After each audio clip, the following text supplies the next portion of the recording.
Okay, we're good. All right, awesome. Round Okay, two. yeah. All right, so our first question was how would we use the ideas from the reading in a project-based STEM unit? And so I guess our first thing was to define what we what we think a project-based STEM unit is. Yeah. Um, so, so yeah, my definition is like the entire unit working towards some kind of like culminating event, culminating project where everything you learn in the unit builds on what you learned previously, and it all is tied together by the idea of being able to use it to complete this kind of like real world task. Right, and I thought it just like had an end goal that you could apply to the outside world, not always relating to textbooks or worksheets and things, or not always towards the goal of the test per se. Yeah, Rather, you can apply it outside. yeah, and I think that moving away from tests as like the major way of assessing students' understanding of any kind of STEM material is a good idea anyways, because not everyone is a great test taker, and a lot of people, at least a lot of people that I know, would probably prefer to do a project because there's a lot more freedom in that, and sometimes it feels like there's less pressure. It allows them to be more creative and to explore things like that. Yep. So how I would use the ideas in the readings is in the first section of readings. I think that the three takeaways that I got were that learning is contextual, and to me that means that like if we had a project-based STEM unit, then the context of everything you're learning could be, hey, you're going to be able to use this to complete like this cool project at the end of the unit, and that kind of goes along with like transferring concepts throughout the unit, like one thing leading to another. Learning is social, out in the real world is social, because I think there's a lot of people think that, especially in math, that you just sit by yourself and do math problems, but that's not at all what it's like. Like when I did my internship in math, we were working together nonstop. And then accommodating for people's preferred style, knowledge, and interests, because a project gives them the freedom to choose something that they're interested in and demonstrate their knowledge through that.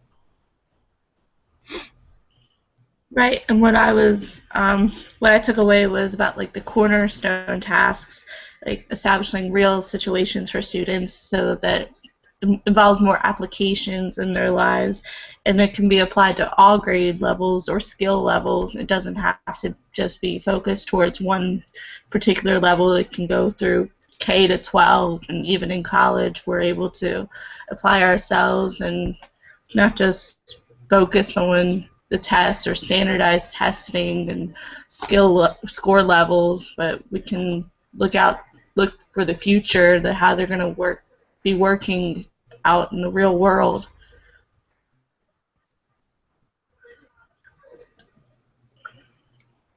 So from the second section, um, I think that, well, from this, I guess the second, third, and fourth, the big thing for me was teaching students how to really like use technology appropriately and ethically, and to live in this like high-tech society that we live in, where everyone is kind of global, like the entire world is basically connected, and there are so many things that you can do online and that you can learn online. And I think a lot of kids don't know that. They just think that getting on the internet is all about like Facebook and Twitter, and we need to teach them that there's more out there than that.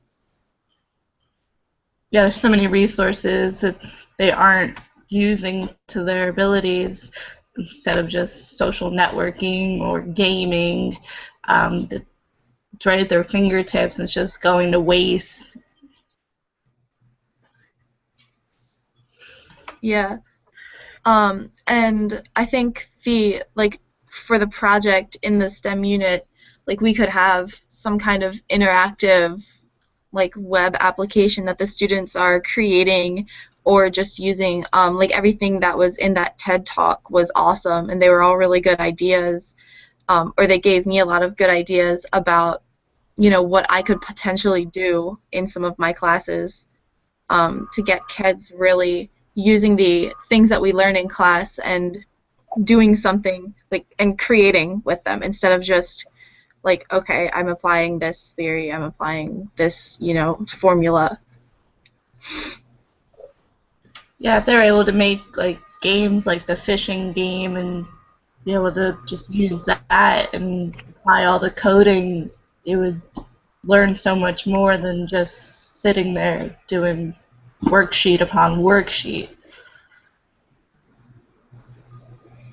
Yeah, and I think that that also gives them a little, like a sense of independence because they can move along through that like kind of at more at their own rate, and they can take initiative and say, okay, well, I want to, you know, do something a little bit different with this, or I want to do something like maybe like a harder task because I really understand this. So it gives them the opportunity to kind of like seek out extensions, or work a little slower if they need to.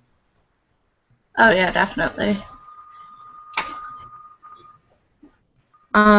So, and then I guess for the second question of what kind of applications we would tie into our classes, um, I've one of the ideas that I really liked was from that one link, the idea of show is better than tell, about the kind of illustration-based text and having something like that that's really interactive for students who have, you know, like a learning disability or just an attention problem, and it's easier for them to look at, you know, pictures or something like that than it is for them to read, you know, blocks of text.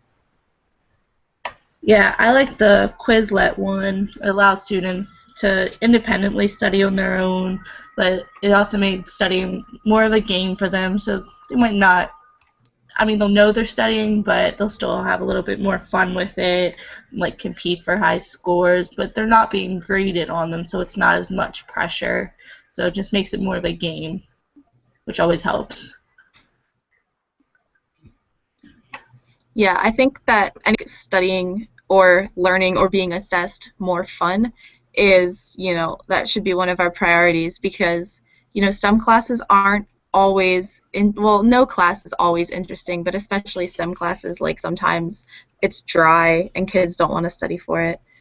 One of the other things I really liked was the concept mapping software because it can be used with kids on different levels. The lower kids can, you know, work through it, and then the more academically gifted students can, you know, delve deeper into everything that they're learning.